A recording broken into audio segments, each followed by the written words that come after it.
할렐루야, 반갑습니다. 오늘은 새로운 시작이란 제목으로 여호수아 5장 2절에서 12절 말씀 가지고 함께 은혜 나누겠습니다. 성경 본문입니다.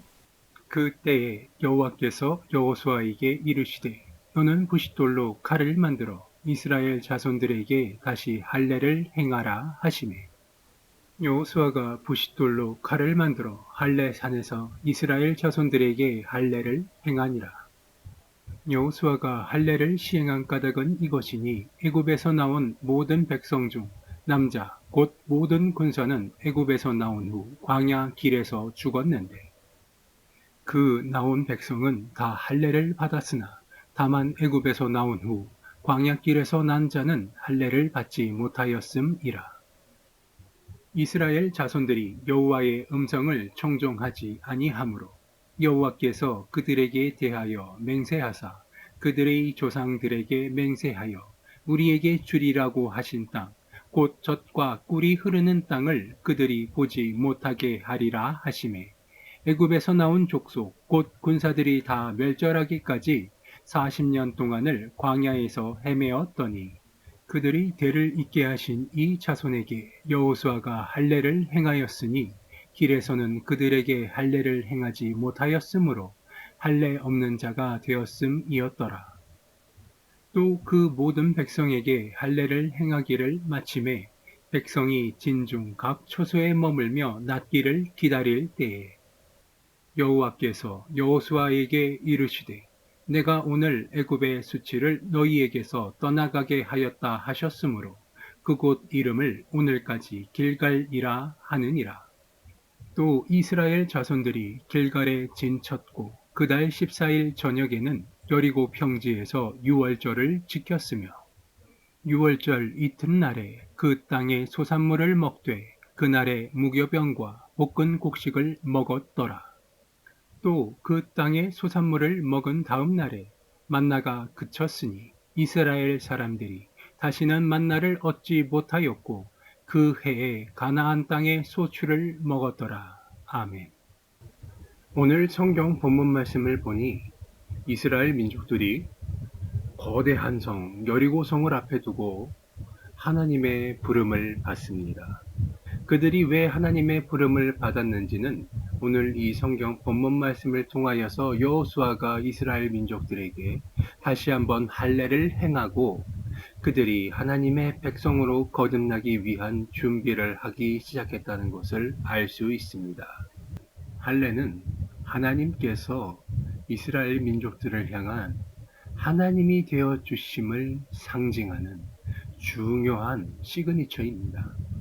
그리고 이 할례를 통하여서 다시 한번 이스라엘 백성들이 하나님의 백성으로 거듭나게 되는 것입니다. 이 할례라는 것이 하나님께서 아브라함을 아브라함으로 만드시고 그 아브라함의 자손들에게 하나님이 축복과 번성을 약속하신 그 축복의 징표였기 때문에 하나님은 할례를 받지 아니한 이스라엘 민족들을 애굽에 종살이하던 불쌍하고 고생한 그 민족들에게 이제는 내가 너희를 다시 한번 나의 백성으로서 세워주겠노라는 약속의 증표로서 여호수아를 통하여서 이스라엘 민족들에게 이야기하고 있다는 사실입니다. 거대한 성 여리고를 앞에 두고 강대한 적들을 앞에 두고 하나님께서는 이스라엘 민족들에게 할례를 명하셨습니다. 그것은 바로 하나님께서 하나님의 백성이 된 자들을 승리자로 만들기 위하여서 하나님이 제일 먼저 하나님의 백성으로 이스라엘 민족들을 받아들이기 위한 그 준비를 시작했다는 것을 알 수 있는 것입니다.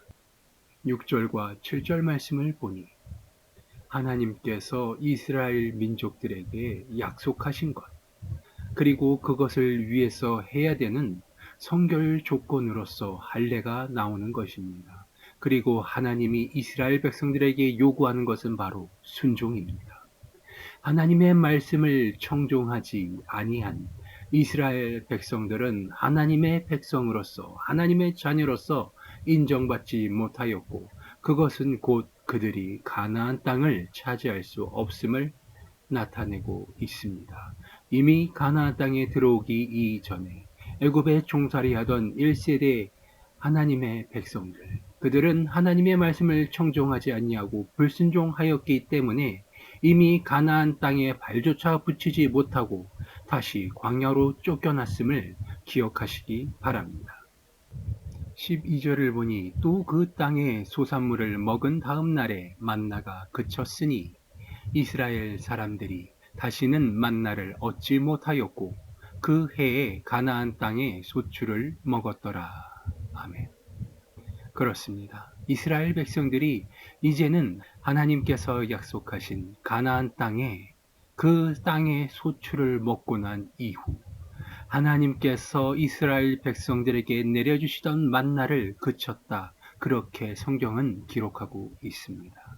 이것은 중요한 변환점입니다. 하나님의 축복과 보호 가운데서 다시 세상으로 내던져지며 하나님의 은혜를 다시 한번 체험하고 경험할 수 있게 되는 것입니다. 이제 이스라엘 백성들은 세상과 경쟁하며 하나님의 은혜 가운데서 승리자가 되어지는 그 길을 다시 한번 걷게 된다는 사실입니다. 그리고 무엇보다도 중요한 것은 이 사실을 통하여서 이스라엘 백성들 뿐만이 아니라 세상 사람들조차도 하나님이 살아계시고 하나님이 역사하시며 하나님이 지켜주는 자의 삶이 하나님이 지켜주시는 가족과 민족이 어떠한 축복을 받으며 승리자의 삶을 살아갈 수 있는지를 세상 가운데 하나님께서 직접적으로 축복을 통하여서 증명해 주신다는 사실입니다. 오늘 이 축복이 오늘 이 유튜브 설교를 통하여서 하나님의 음성을 듣는 우리 구독자 여러분들 되시기 바라며 늘 은혜 가운데 하나님께 감사하며 감사의 제단을 살 수 있게 되시기를 기도합니다. 오늘의 말씀 정리하겠습니다. 이스라엘 민족들은 하나님의 말씀에 순종하여서 비할례자들이 할례자들이 되었고 그것을 통하여서 이스라엘 민족들은 다시 한번 하나님의 백성으로 거듭나게 되었습니다. 그리고 그것을 통하여서 하나님께서 개개인뿐만이 아닌 그 민족 전체를 하나님의 백성으로서 승리자의 삶을 살아갈 수 있게 만들어 주셨음을 기억하시기 바랍니다. 단순히 나 하나 잘 사는 것이 아닌 그가 속한 가정과 지경과 민족 위에 하나님께서 축복을 더하셨음을 기억하게 되시기 바랍니다. 오늘을 살아가는 우리들의 삶은 팍팍하고 힘들고 고통스럽습니다. 하지만 그러한 환경 가운데서도 하나님이 주시는 축복으로 인하여서 하나님이 변화시키는 환경 가운데 우리의 삶이 놀랍도록 풍성하고 풍요롭기를 기원합니다. 늘 하나님의 축복 가운데서 하나님의 놀라우신 은혜와 사랑을 증거하고 전하며 하나님의 이름을 드높일 수 있는 우리 유튜브 구독자 여러분 되시기 바랍니다. 기도하시겠습니다. 아버지 하나님, 오늘도 짧게 아버지 하나님의 은혜의 말씀을 나눕니다. 이스라엘 백성들이 불순종의 삶에서 순종하는 자의 삶으로 돌아서듯 하나님의 축복 가운데서 아버지 하나님이 주시는 만나를 끊고 그 가나안 땅에서의 소출을 통하여서 아버지 하나님의 은혜를 체험하듯 세상 사람 모두가 알 수 있는 뚜렷한 아버지 하나님의 축복이 우리의 삶 가운데 임하게 하여 주시옵소서. 그 누구도 아닌 온전한 아버지 하나님의 은혜를 통하여서 나의 삶이 구원자의 삶이요 승리자의 삶이 될 수 있게 하여 주시옵시고 우리 구독자 여러분들 그 개개인의 삶 가운데도 놀라우신 아버지 하나님의 축복으로 인하여서 세상 사람들의 부러움을 사는 삶을 살아갈 수 있도록 아버지 하나님 은혜 베풀어 주시옵소서. 늘 좋은 것으로 채워주시는 주님께 감사드리오며 나사렛 예수 그리스도의 이름으로 기도드리옵나이다. 아멘.